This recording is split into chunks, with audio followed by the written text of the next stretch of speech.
Good evening, and welcome to Eerie Echoes. Tonight, we descend into the misty peaks of the Appalachian Mountains, lands where every stone holds a story and every shadow hides a secret. These are not just legends, but true fears, lived and told by real witnesses. Turn off the lights, and remember, the mountains never forget, and they never forgive.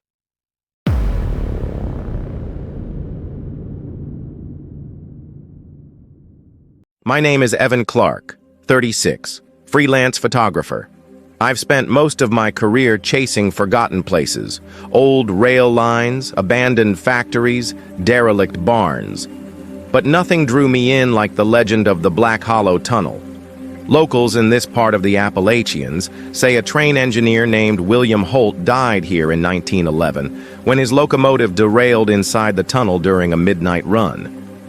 Since then, travelers claim they still hear the whistle, long after the tracks went silent. One damp October evening, I decided to see for myself.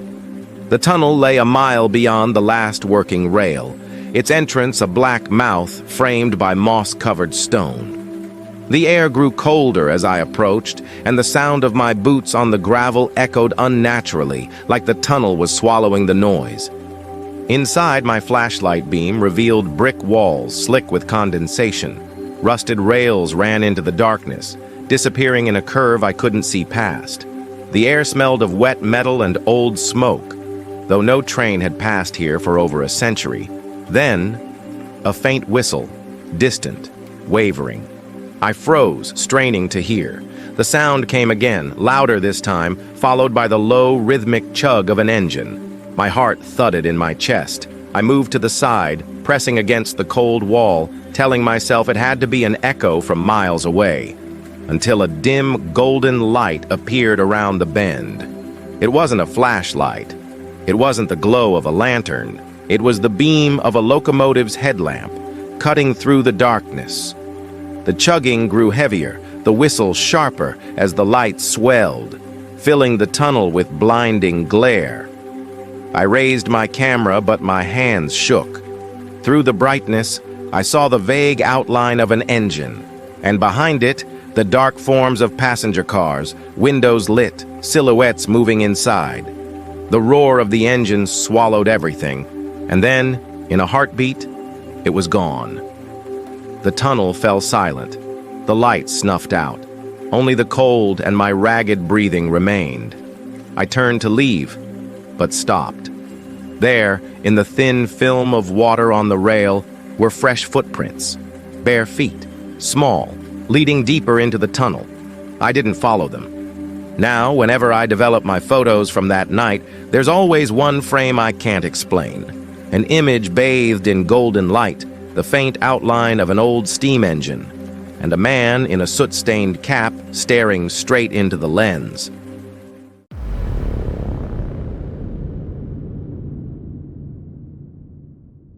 My name is Daniel Crane. I'm a folklorist specializing in rural culture in West Virginia. Mountain ballads, charms, names carved into bark. The little signs people leave behind in the forest have always fascinated me. In the fall of 2020, while doing field work in the Tygart Valley, an elderly couple led me down the path behind their house. "Record this beech," they said.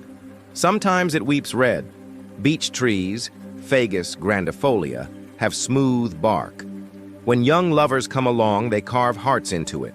But the trunk of this tree, it was almost like a manuscript. Names, dates, sentences from decades ago, maybe even older. At the very top, a faded script, Eliza plus Tom, 1913. Beneath it, in a rougher hand, The Killer's Curse, 1938. And on the western face of the trunk, near the center, one single word, in large block letters, "Turn." I framed my camera. The sun had slipped behind clouds, leaving a cold glimmer on the beech's silver bark. Just as I pressed the shutter, I saw, from the corner of my eye, a drop slide down the trunk. Brownish red. It wasn't resin. Beech doesn't bleed resin. I reached out with my finger and touched it. Sticky. with a metallic scent. No rain, no insect hole. It was as if the tree had its own blood. The old man said softly, "Some days it cries a lot. Some names are too heavy." "Which names?" I asked. He shrugged. "Carve one in, you write a debt to the forest." That evening I went back alone. I wanted to finish my notes, take fresh shots. But when I reached the path, the silence had thickened. No squirrels, no songbirds. The beach rose ahead of me like a gray pillar. As daylight drained, the carvings looked darker, and the word turn seemed fresher than it had in daylight. I stepped closer, inspecting the edges of the letters. There were splinters, as if freshly cut. But in the morning photo, the letters had been faint. "Did someone recarve it?" I murmured. Then, on another part of the trunk, a line began to form, starting with a D. It was as if the bark was being carved from the inside out, the shadow of the letter swelling to the surface. I stepped back, my skin prickling. By the time it was finished, the sight froze me in place. DANIEL. My name, appearing letter by letter on the bark. My breathing quickened. No one else was there. No footprints, no knife marks along the grain. My eyes weren't lying. My name was on that tree. I placed my palm against the bark. It wasn't warm, but I felt a pulse. With every beat, red seeped from the edges of the letters. I pulled a sterile gauze pad from my pack, pressing it to the seep. The fabric turned a rusted brown. "It's just a fungus stain," I told myself. Science steadies the mind, but the smell betrayed me. Iron. A thought stirred. The tree wasn't inking the names. It was accepting them, a ledger of debts. Eliza plus Tom, 1913. Romantic, the way beaches hold young love. But I had once found a brief archive record. In 1913, in the Tigard Valley, a girl named Eliza Hart tried to run away with a man. A fight broke out between the families. The girl vanished. Tom was accused, but there was no proof. Her name, Eliza, was at the very top of the trunk. Has the beach been weeping since that day? No cell service. With no wind, the leaves above began trembling faintly. When I listened, I heard something, like paper rustling. But there was no paper in the forest. The paper was in the bark. I moved closer. The killer's curse, 1938. Beneath it, faint letters. "We tied him to the trunk, he promised." My breath caught. "Who?" I almost asked, but I didn't want to speak to the tree. My legs urged me to turn back. But the documentarian in me pushed forward. With my nail, I made the faintest dot in the bark, right after the end of my own name. It felt like saying, "This is the end."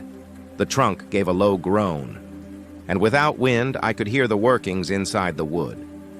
A blush of red circled the dot, then stilled, as if the tree was saying, "Done." Back home, I caught sight of myself in the mirror, a thin red scratch on the left side of my neck. No branch had touched me. It had simply appeared. By the next morning, the mark had darkened. That pulsing rhythm I'd felt in the beach was now thudding behind my eye. "Psychosomatic," I whispered, clinging to the coolness of the word. 2 days later, the old couple called.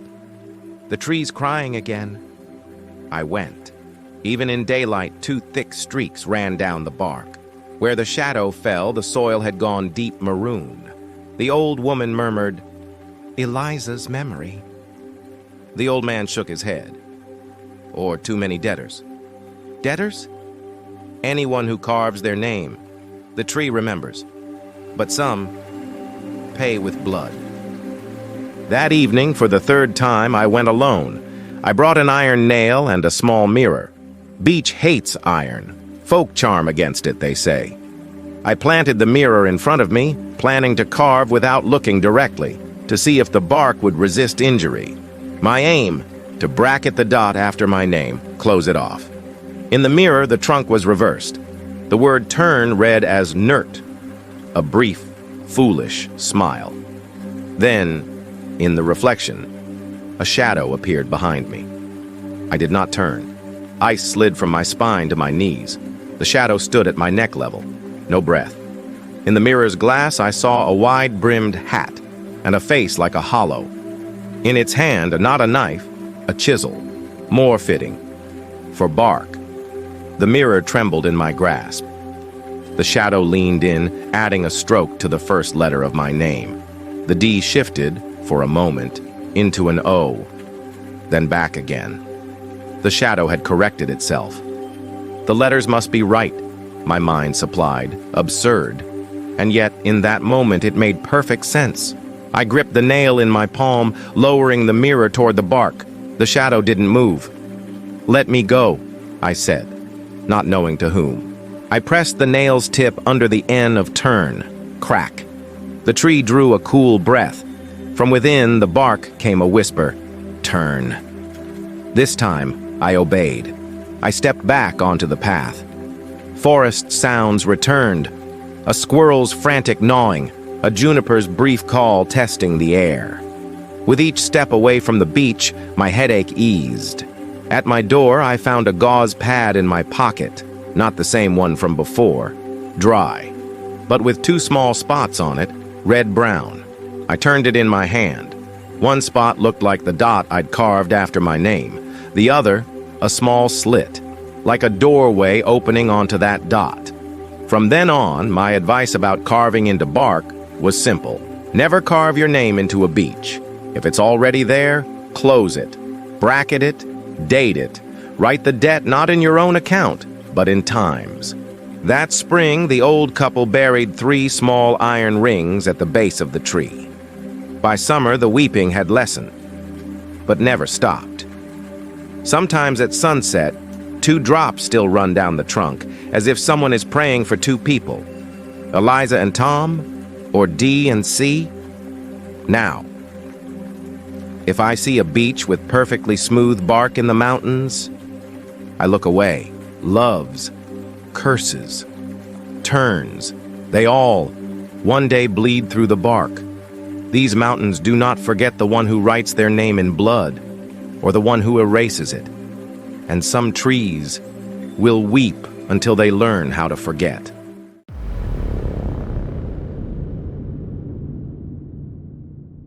My name is Rachel Torres. I work as a geological inspector for the West Virginia Department of Environmental Protection. Most of my assignments are routine, checking old sealed mine shafts to ensure they're safe and compliant with state regulations.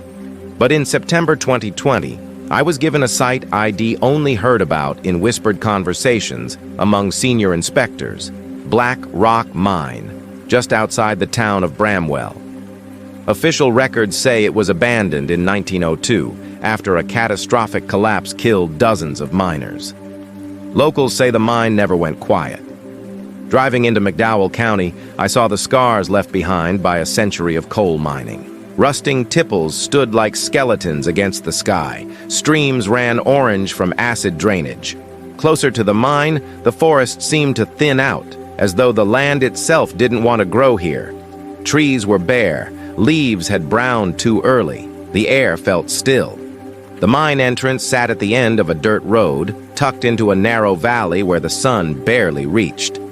According to inspection logs, the shaft had been sealed with concrete and steel in 1923, reinforced in 1965, and resealed in 1994. But as I rounded the final bend, I froze. A section of the concrete barrier was gone, cleanly removed, not crumbled with age. The opening was just wide enough for a person to squeeze through. Mud in front of the gap showed fresh footprints. Then I heard it. At first faint, like wind sighing through deep rock. Then unmistakable. Voices, children's voices. I called out, identifying myself as a state inspector. The singing stopped instantly. For several seconds, there was nothing but silence. Then softly, it began again. Slower this time. Drawn-out notes, dripping with a kind of sadness I could feel in my chest. I don't know why I did it. Against every safety protocol, I switched on my flashlight and stepped inside. The air was damp and smelled of iron and something older, earth that had been sealed away for lifetimes. My light cut through darkness to reveal rusted rails, collapsed timbers, and glistening pools of water. Every footstep echoed too far, as if the mine's tunnels went on forever. The voices grew clearer. They weren't speaking any language I recognized, if it was language at all. Just layered harmonies, shifting between almost human and something not. Then my light caught movement. Figures, small, standing just beyond a bend in the tunnel. They didn't approach. They simply swayed, slowly, in unison, like reeds in a wind I couldn't feel. One turned its head toward me. Its face was pale, but the eyes, deep, lightless black, seemed to pull the light out of the air. The singing stopped.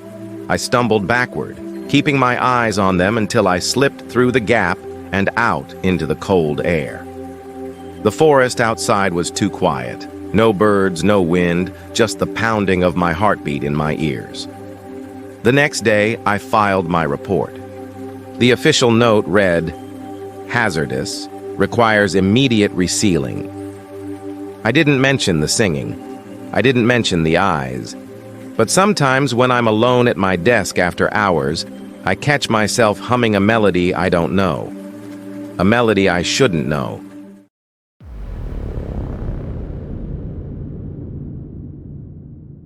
My name is Mark Ellison. I volunteer as a search and rescue trainer in Pisgah National Forest, North Carolina. My real job is teaching physical education at the local high school. In the fall of 2021, I took the school S Scout Club on our last hiking camp of the season, a 2-night loop along Widow S Creek. The maps were simple, the weather was clear, there was no cell service, but we had radios. 12 students, 2 assistant instructors, and me. As the guidebooks say, manageable risk. On the first afternoon, we crossed the river and set up camp on a flat patch beneath the pines. As the air cooled, the stones along the creek bank beaded with dew, and the forest began to release a low mist. Most of the kids crowded around the campfire, roasting marshmallows. I took a short 10-minute walk to check the trail markers. The red ribbons tied to trees were clear. The cairns at the turns stood in place. When I got back, my assistant Lila looked at me. "Check your watch. You've been gone half an hour." I frowned. My walk had been no more than 12 minutes. Near midnight, the forest fell into an unexpected silence. The kids were in their tents. As the fire's embers dimmed, a faint light appeared upstream. It wasn't like a flashlight, warmer, more yellow, like a flame seen through old glass. Lila whispered, "Could be a camper." Reggie, the other assistant, shook his head. "Camping's prohibited up here." I reached for my lantern, ready to call out, but the light began to drift, sliding between 2 trees before pausing, then disappearing into the mist.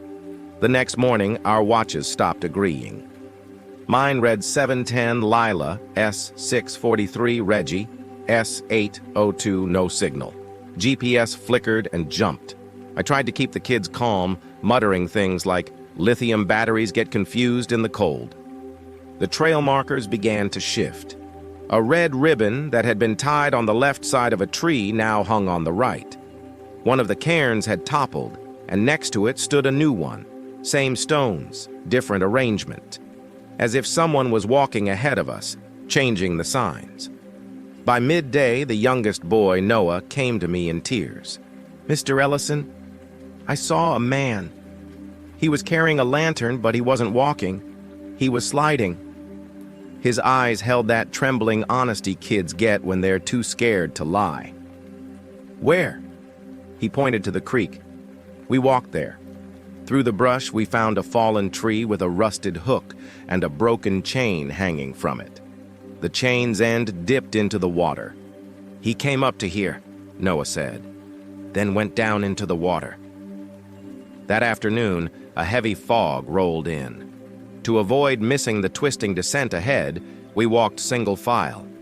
Suddenly, the group ahead stopped. "No marker!" Lila called out. I looked across the ravine and froze. There was last night's campsite, the burned circle of the fire pit, the log where the kids had sat. We had walked a circle, returned to the same place. No footprints, no rain. It was as if the forest had erased our trail behind us. By evening, we made camp again.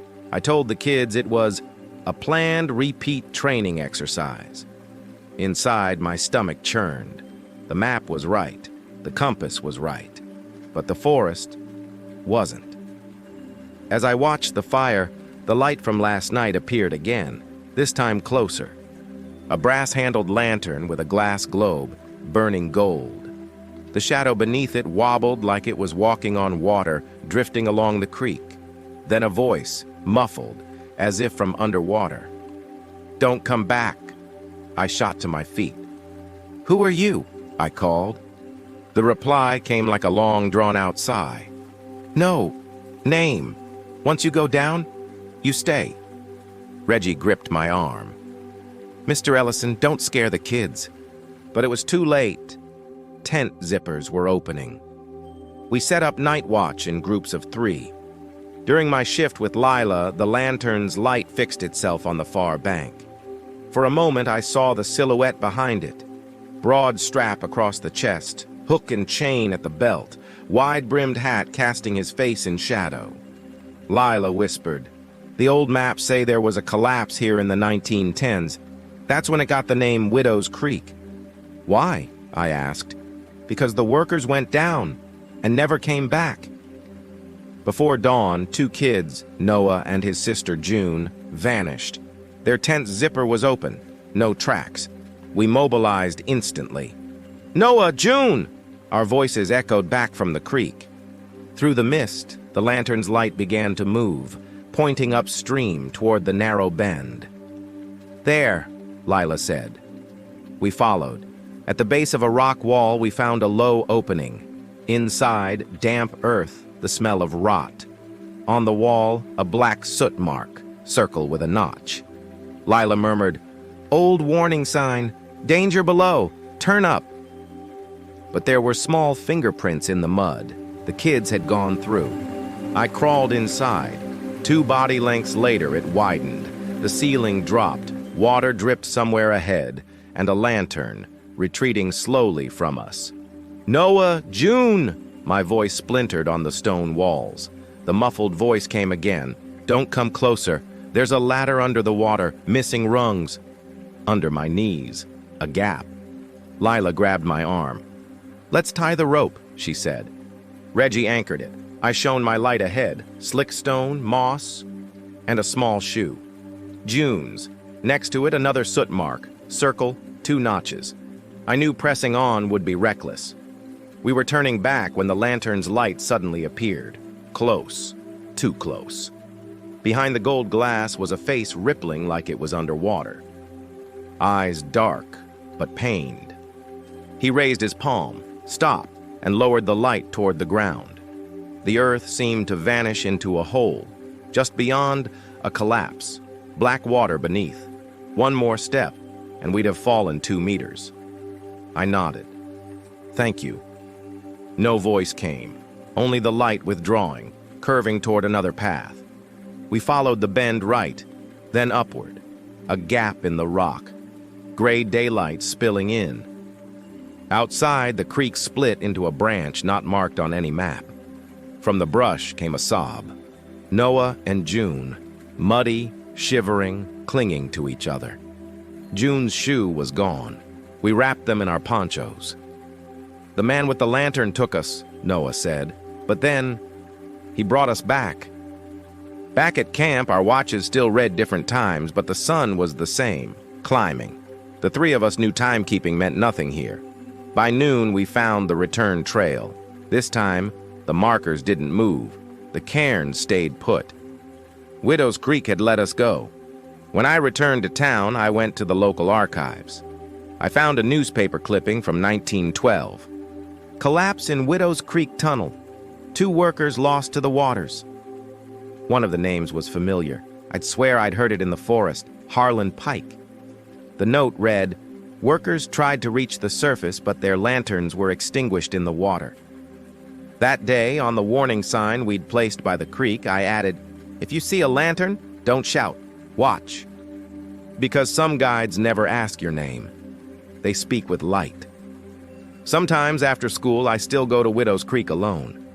As evening falls, a gold light drifts over the water, never turning toward me, always curving toward the bend. I turn my eyes away. I repeat my name in my head, never out loud. The names of the living disappear into the water. But sometimes the place of the lost is kept by a guardian we've never met. It's the oldest bargain the forest knows. Cross the boundary and you'll be brought back. But those who've crossed never cross again.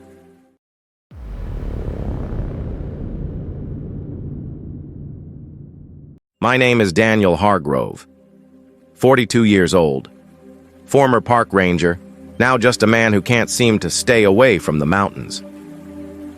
It was late autumn when I decided to hike up to Eagle's Crest, a jagged summit deep in the Appalachians.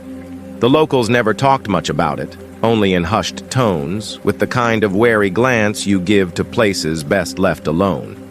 The trail was swallowed by fog as I climbed. Each step crunched on frozen leaves, and the world beyond a few yards was nothing but shifting white.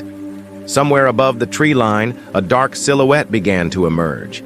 At first, I thought it was just rock, until the shape resolved into the outline of a small fire lookout cabin, its windows clouded over with decades of grime. Inside, the air was stale. Dust floated in the beam of my flashlight, settling on a desk piled with yellowed papers and an old shortwave radio. A chair sat in the corner, turned toward the window as if someone had just been there, watching. I brushed off the radio. To my surprise, it hummed to life. Static crackled. Then, a voice, clear, measured, professional. "This is Ranger Carter. Report your location." The name hit me like a drop in temperature. Ranger Carter had died in 1978, caught in a sudden lightning storm while manning this very tower. His body was found, but they said his eyes were fixed toward the forest, as if still scanning for smoke. I swallowed, steadied my voice. "This is Daniel Hargrove. I'm visiting the crest." Silence. Then the voice again, calm, almost relieved. "Glad someone's here. The forest's been restless." For the next hour, Carter told me things no automated fire watch system could ever know.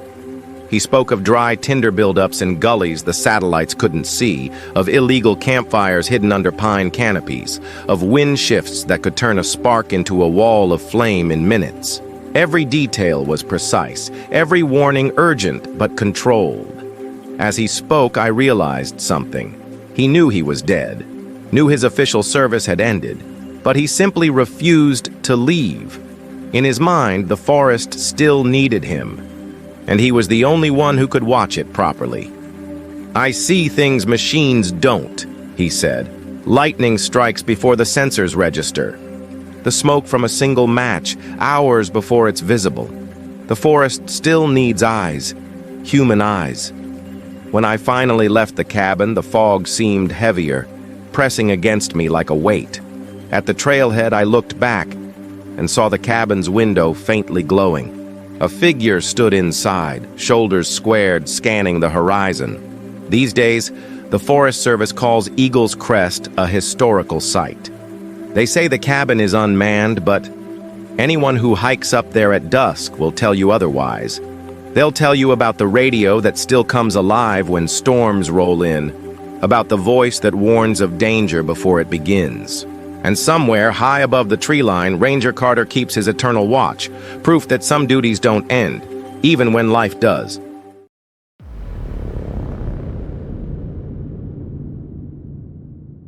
My name is Caleb Morton. I'm 38 years old, and I've worked for the United States Postal Service for 15 years. But of all the delivery routes I've ever taken, none unsettled me the way the old road through Spruce Gap did. It's tucked deep in the mountains of West Virginia, where an abandoned postal line used to run through a high, narrow pass. Its name has long been erased from maps, but the locals still call it the Mailman's Road. According to legend, in the winter of the 1920s, a young postman named James Coulter vanished here during a snowstorm. The letters in his mailbag were never recovered. Neither was his body. Some say that on winter nights he still tries to deliver them. Last winter, one of our service vehicles broke down along that old road. I was asked to bring a spare truck and help. I knew the way, but even in daylight, the place felt wrong. It was late afternoon when I set out. Snow had begun to fall. The closer I got to Spruce Gap, the weaker my signal became, until the radio went silent. At the entrance to the pass, an old wooden sign caught my eye. Faded letters read, U.S. Mail Route. Underneath, crudely scratched by hand, were the words, Turn back after dark. The snow thickened. My headlights cut only a few yards ahead. Then, through the swirling white, a silhouette appeared on the roadside. Tall, thin, wearing an old-style postal uniform. A brimmed cap frayed at the edges. In one hand, a leather satchel. I slowed, rolled the window down.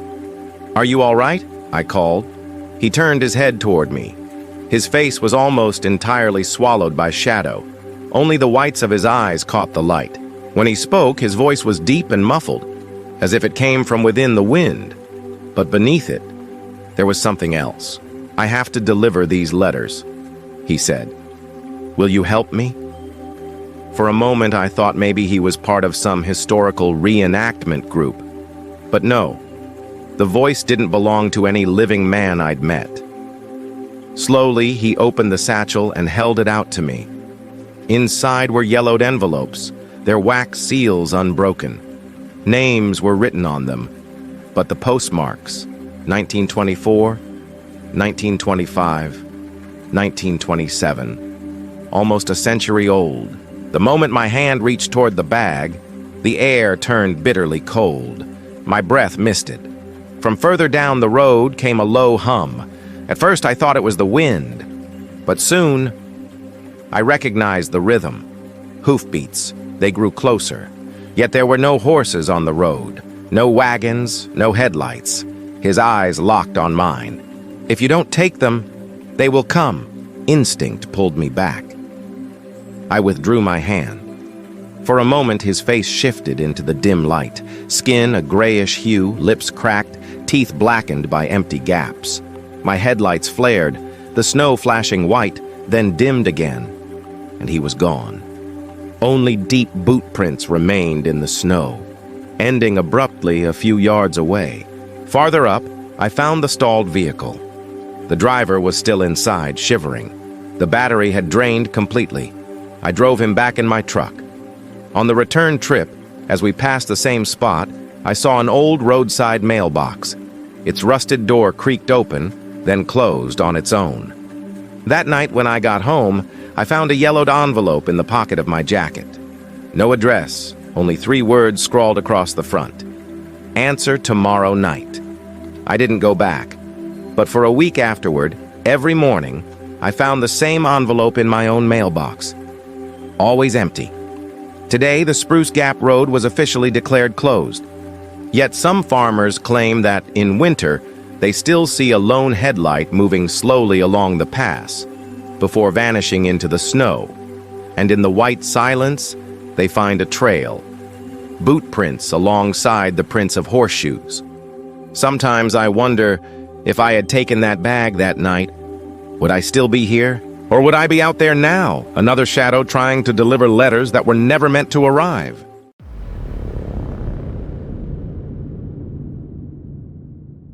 My name is Owen Keating.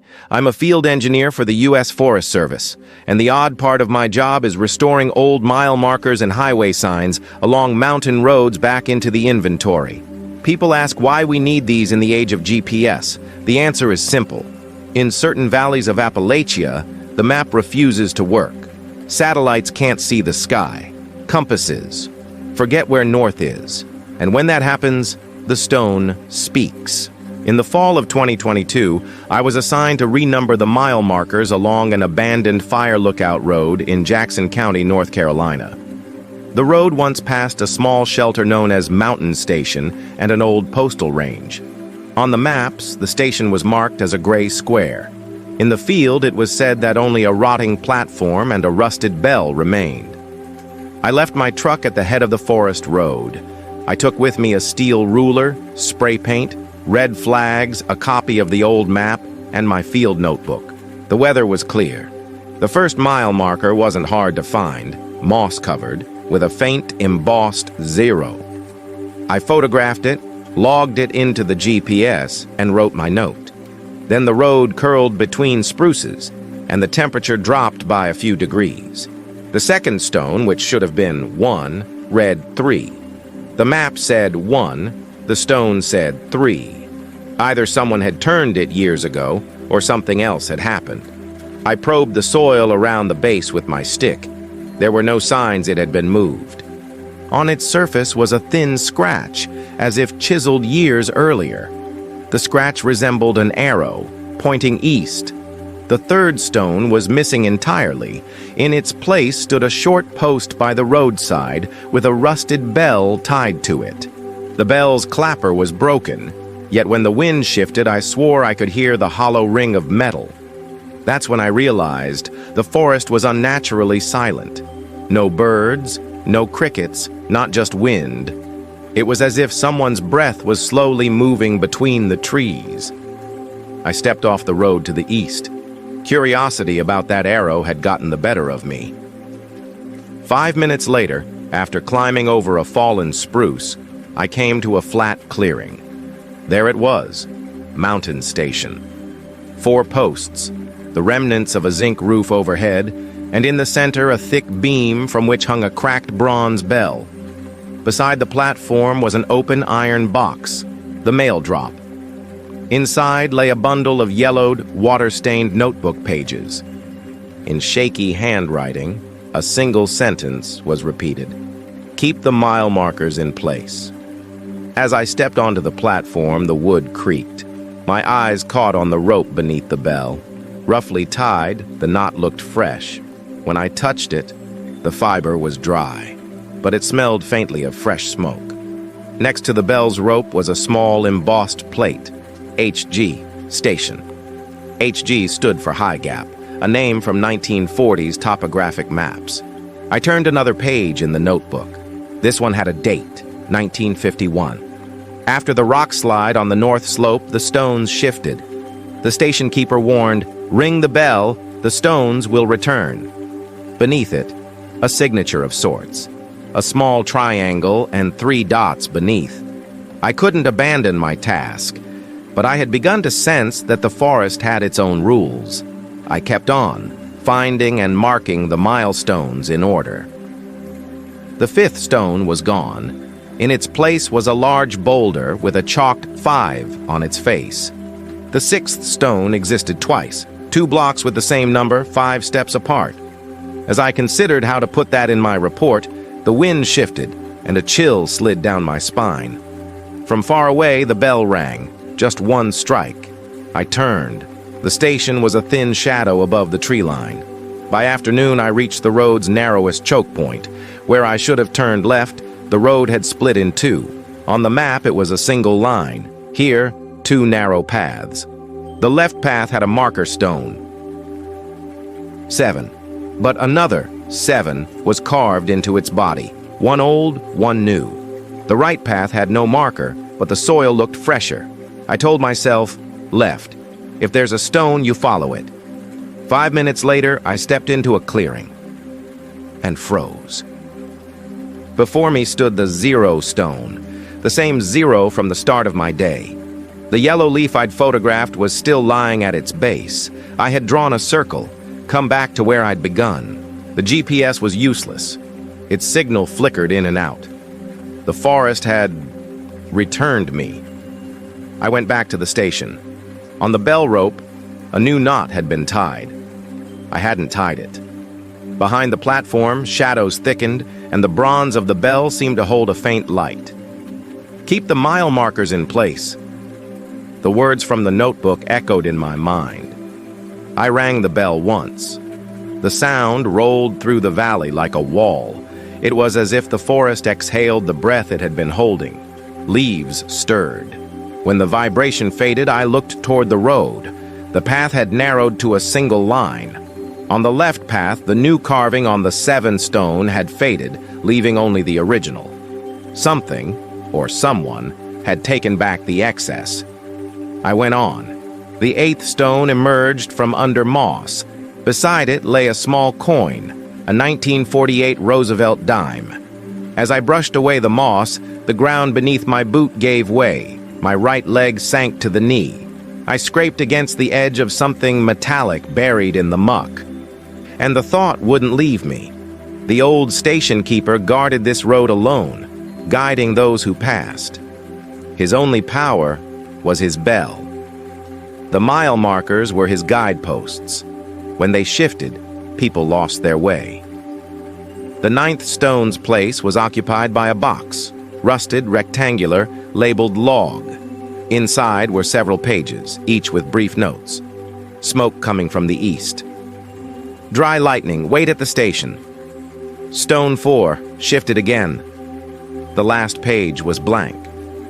I pulled out my pen and wrote, Owen Keating. Followed stones to station. Rang bell once. Road returned to normal. I signed and drew my mark. As I closed the box, I felt someone approaching the platform. Not a shadow. Presence. I looked up. A man stood in the station. His silhouette was clear, but his details blurred.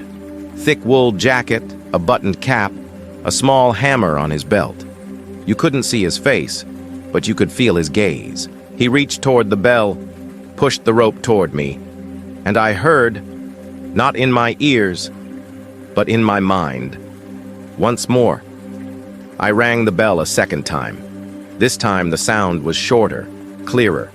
Then behind the station, the shadows of the trees lengthened, and something drew back into the depths. On the roadside, fog rose from the ground, and the locations of the mile markers formed in my mind. Tick, tick, as if someone were placing push pins on a map. Thank you, I said. The man bowed his head. I'm certain I saw it. Then his presence dissipated, like warmth carried away on the wind. On the way back, all the stones were in the correct order. The 3rd stone, once missing, now stood proudly in place. When I reached the 0 stone at the start of the road, I checked my watch. 4:40 p.m. By the sun's position, it seemed earlier. But today, hours had no meaning. When I returned to headquarters, I wrote the official report in formal language. Mile markers identified and marked. Station area should be preserved as a cultural asset. I thought of adding a personal note in the footnote, then decided against it. In my field notebook, I wrote only, some roads need no map. The sound of a bell is enough. Months later, a winter storm tore through the high ridge, uprooting dozens of trees. In spring, when we returned for inspection, I wasn't surprised. The mile markers were still in place. That night, wind came from the station, carrying a faint bronze chime. As I passed the platform, I found a new page in the mailbox, a single sentence. You kept the stones in place. Beneath it, a small triangle and 3 dots.